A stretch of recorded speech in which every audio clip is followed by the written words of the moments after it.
سوسک اومده.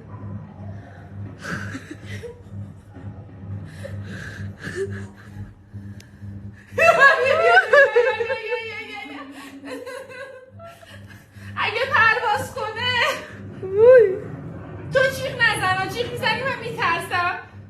این خب از اونجا که نمیشونه.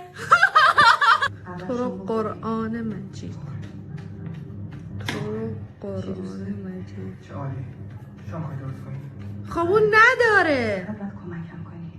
باشه. شلوارشون.